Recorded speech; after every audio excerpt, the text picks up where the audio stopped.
Hello, everyone. We're the Dalhousie University Rock Mechanics Group.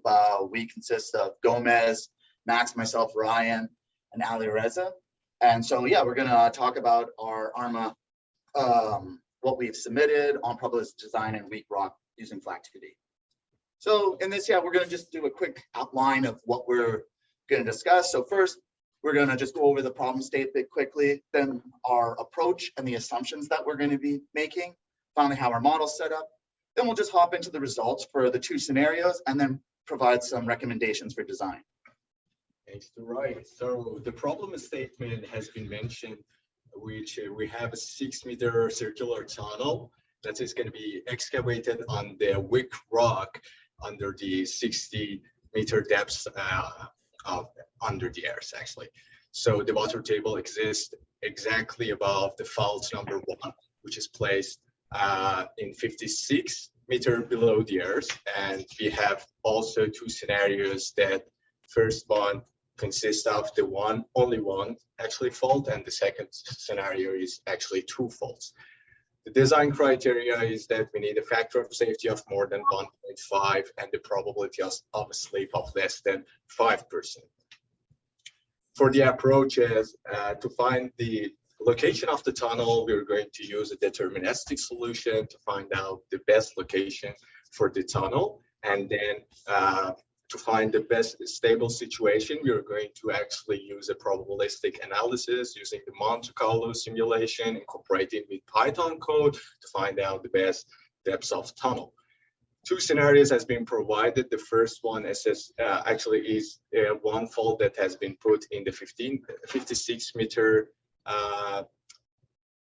below the ground, and the second scenario is going to have 2 faults under the ground. The assumption that we've made, is there any problem?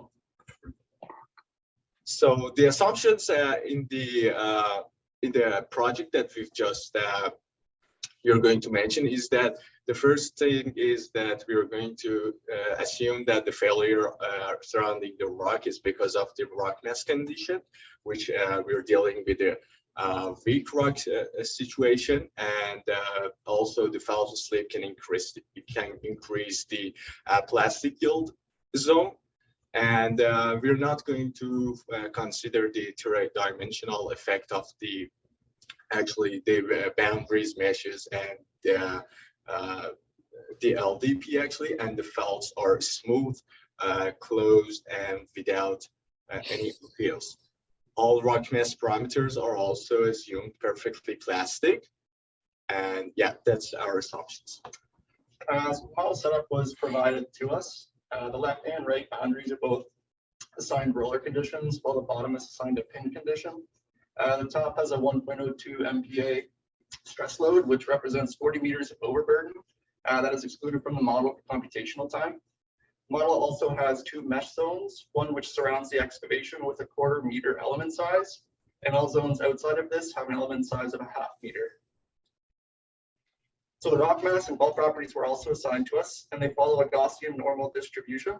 The mean and covariation of the parameters were provided to characterize statistical distributions that were measured in the lab. We'd also related the tension and cohesion for the rock mass as they're related in theory, and we related them by using the same random distribution for both parameters. So we created a plot of post-excavation sigma 1 and sigma 3 contours, and this was as a verification stage for the model. So essentially what we had done was we had checked both sigma 1 and sigma 3 stresses, and they behaved as we would expect to the in-situ conditions, which provided us confidence in the model formulation. Once we have defined our problem and set up our model, we need to see what are we considering factor of safety, which is one part of our design. So what we took as a factor of safety is the factor of safety on the fault itself, which we're going to use a Moore Coulomb failure criteria divided by shear strength. So on the top is the shear strength of the fault divided by the shear stress on the fault, and we're going to model this using FLAC 2D as what's assigned to us. Just to visualize it a little bit better, here you can see on the left, you see the plotted fault normal stress and the fault shear stress along the distance of the fault, 0, 0 being directly above the crown of the tunnel. And the way we found this is by natively with fish, using an interface command in which at each point the normal stress and the shear stress were queried. Then at all these points, we run through our factor of safety calculation, in which the numerator, as I said, is the shear strength given by effective stress, effective normal stress divided by what is the green line, the numerator, which is the shear stress. And that would give us a plot like you see on the right. That's a plot of factor of safety versus the distance along the line. And it's plotted at every single point on the curve. So from here, we decided that it's best that we select our factor of safety of the fault as to be the minimum factor of safety encountered along the fault. So in this situation, we would take 1.5 as it is the minimum, and we would run as that for our design. All the other important parameter that needs to be met is the fault slip. How we did this is we used another fish command called interface not slip, in which it queries whether there has been or there is slip within the fault. So it looks node by node, and then we assigned a Boolean value to each node saying if there's slip or there's no slip. And we assume that if there's slip at any point, then we're going to say that the whole fault slipped as our design parameter. A little bit of how to visualize this idea of slip or not slip is if you have here on the left plotted a more Coulomb failure envelope. Well, no slip would be here on the elastic zone. There's no issues. It hasn't. There's no failure. It's behaving elastically. However, if by stress distribution it reaches the slip now, it means that it's touching the failure envelope, which means it goes into it starts into plasticity. And slip past means that it was at some point there, but it due to again the stress distribution due to failure and plasticity is no longer in the failure envelope. Once we have this idea of what is slip and what is factor of safety, we can start doing a quick deterministic approach to have an idea of where we should situate the rock mass.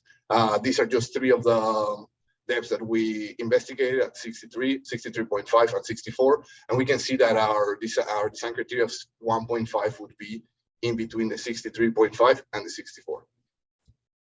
So yeah, so here's just a flow chart sort of explaining how our simulation works. So we're doing 1,000 iterations, and in that, each iteration will select a random parameter for each rock property that had a different coefficient of variation. So big thing to note on that are two. One, we did relate our cohesion and our tension, as was mentioned by Max earlier.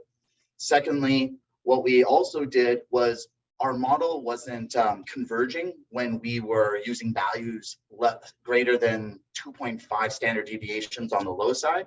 So for that reason, we truncated our values to 2.5 standard deviations. So using the random normal function in FLAC, we can use that to run our simulation. And then as stated, we run it through FLAC 2D to calculate our factor of safety for the fault. What's our minimum factor of safety? Do we also see slip on the fault for that particular iteration? And just run it 1,000 times. So here is from our scenario one with the one fault. So you can see in the chart in the top right, we ran between 63 and 64.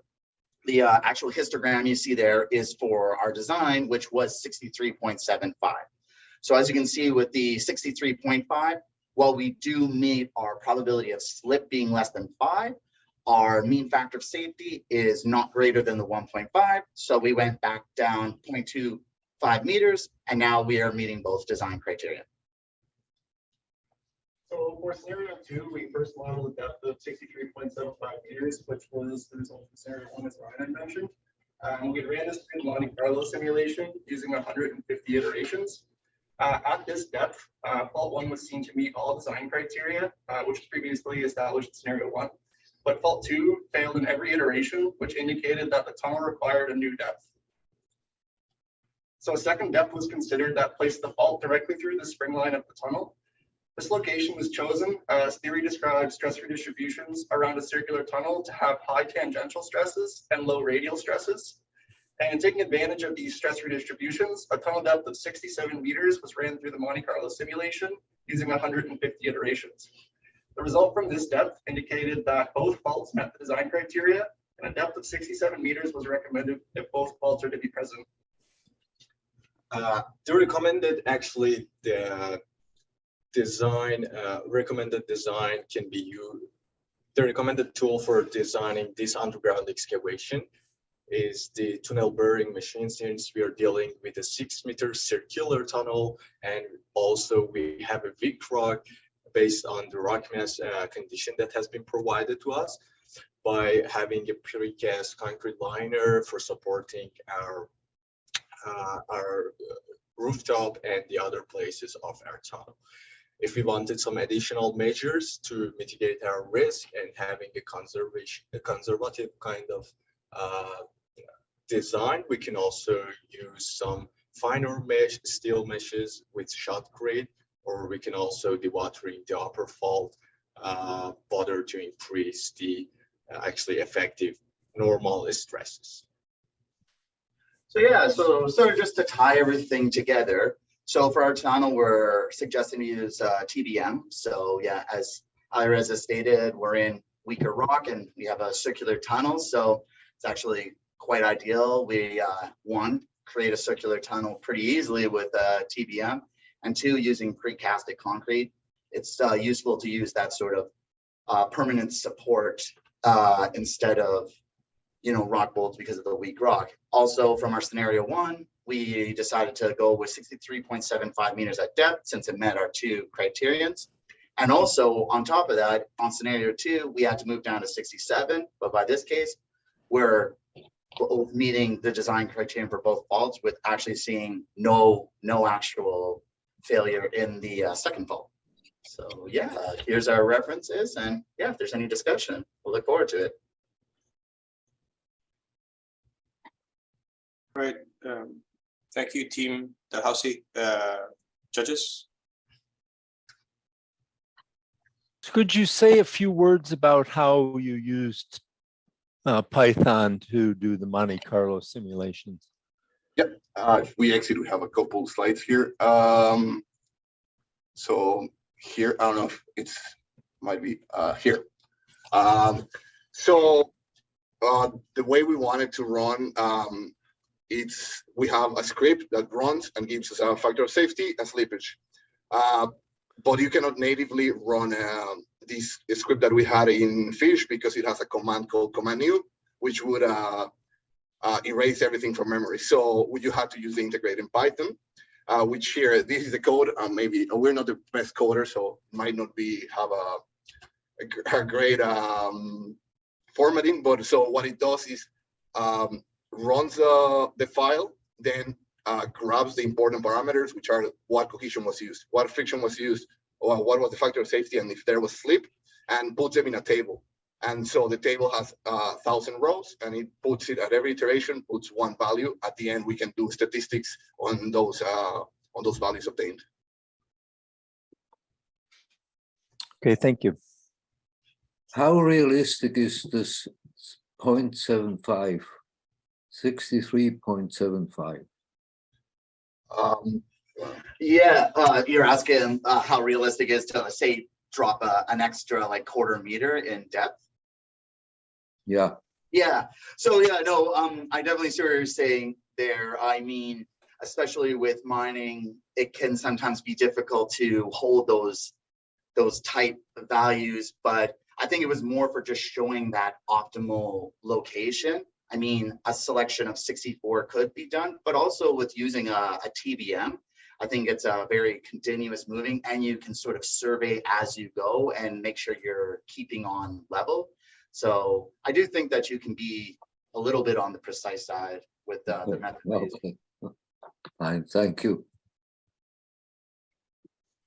In a similar sense, similar mode, scenario 2.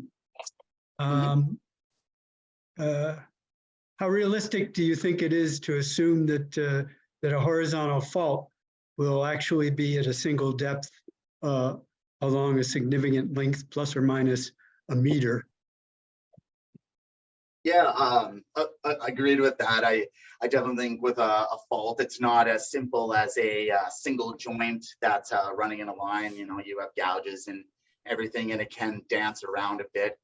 But I still think even with it, if you were a little high or low of the spring line, so you might not be sitting right at that middle point, I still think you're getting the effects of those high tangential stresses that we're sort of utilizing to help with the design. So you might not have that absolute maximum that we're hoping for, but I still think you're getting the benefit that we're sort of hoping will happen and what we're assuming will happen with the location of the tunnel for that fault. Okay, Any more questions? So I guess that's it from the judges. Thank you, judges. I just wanted to make sure